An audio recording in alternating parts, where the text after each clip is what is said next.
कि आप मुझे निराश नहीं कर रहे।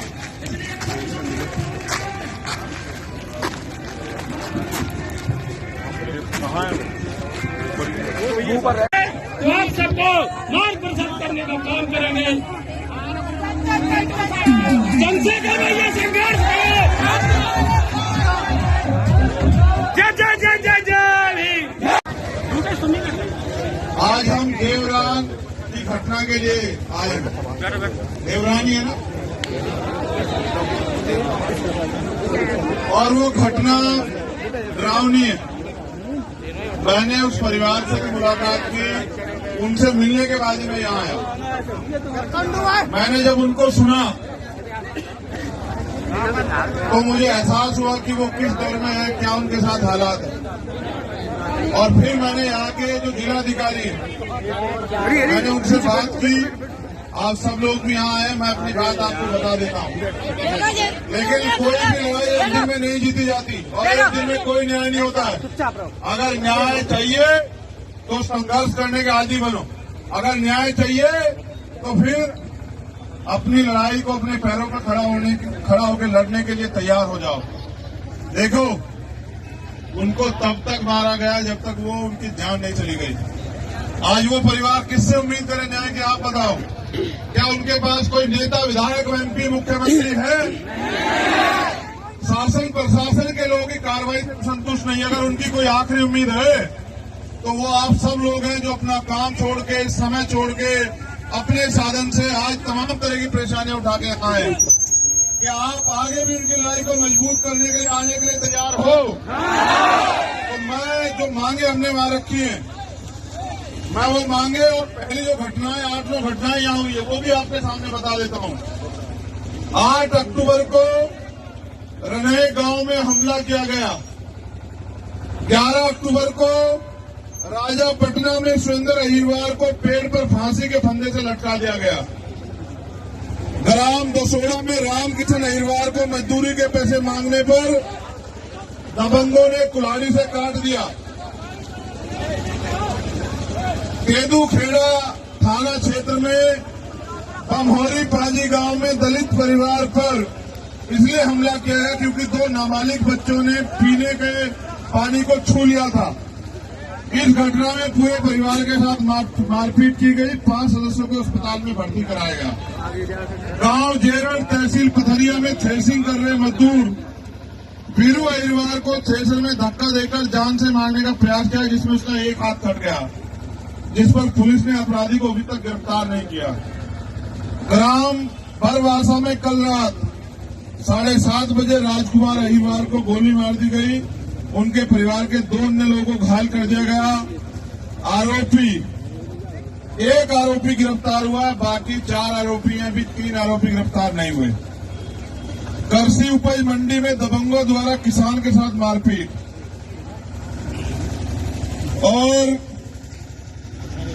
ये सारी घटनाएं दमोह में हुई। दमोह के अधिकारी कर्मचारी कुछ तो अच्छे हैं जो मुझे मिले, कुछ ऐसे हैं जो सरकार के इशारे पे हाथ धर के बैठे हैं। और मैं ये समझता हूं कि उनके हाथ पे हाथ रखने से अपराधियों का संरक्षण और अपराधियों के हौसले बढ़ रहे हैं।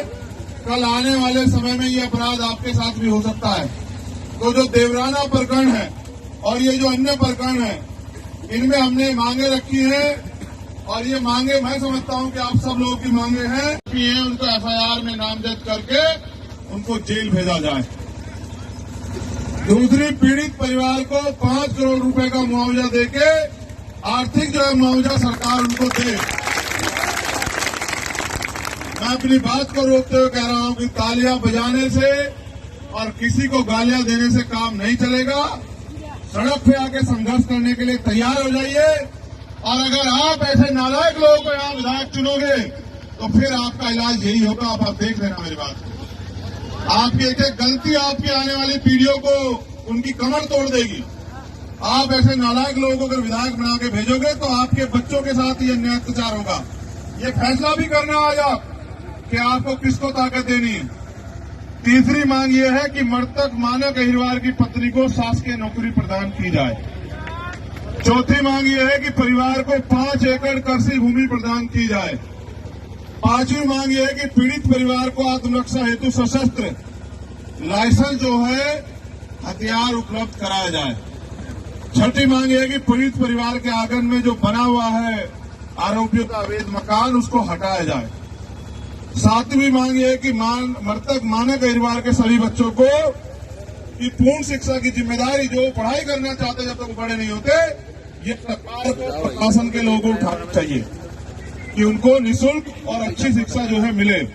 और घायल महेश अहिरवार जो मृतक मानक अहिरवार के छोटे भाई हैं, उनका निःशुल्क और उचित इलाज कराया जाए, उनकी जान को सुरक्षित किया जाए, सुरक्षा का माहौल उन्हें दिया जाए और इस पूरे मामले को फास्ट ट्रैक कोर्ट में चलाकर आरोपियों को सख्त से सख्त कार्रवाई उनके ऊपर की जाए, सजा दिलाई जाए।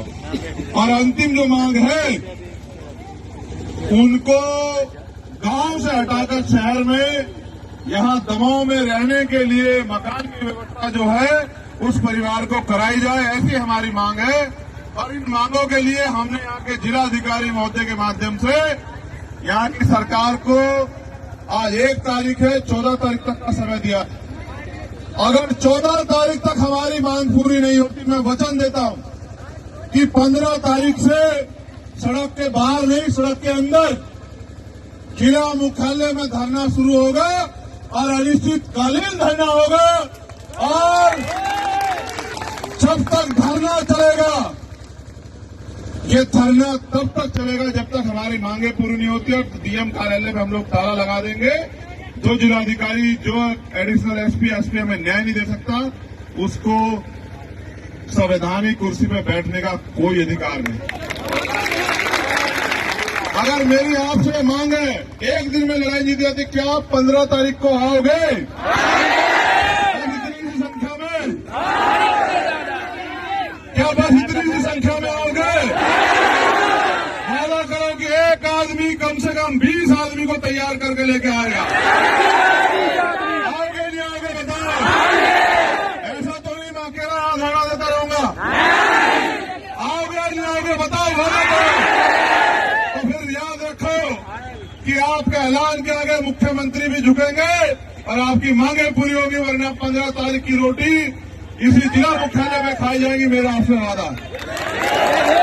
एक अनुरोध आखिरी मेरा आपसे और है, आप क्योंकि न्याय की लड़ाई लड़ने आए, आपको संविधान का ज्यादा पालन करना है। पूरी जिम्मेदारी से अपने साधन का प्रयोग करते हुए आप जाएं और अपने घर पहुंचे और अगले आदेश का इंतजार करें, तैयारी करके रखें। अगर हमारी मांगे पूरी होती है तो भी 15 तारीख को यहां आएंगे, और अगर नहीं होती तो भी आएंगे। अगर पूरी हुई तो इनका धन्यवाद करने आएंगे, और अगर नहीं पूरी हुई तो आंदोलन करने आएंगे। ये वादा भी मैं आपसे कर रहा हूं। लेकिन अभी आपको घर जाना है जिम्मेदारी से और आज से काम पे लग जाना है। 15 तारीख तक सारे मामलों में न्याय हो, इसलिए आपको अपने समाज को तैयार करना है और एक बड़ी संख्या में, लाखों की संख्या में जिला मुख्यालय पर आना।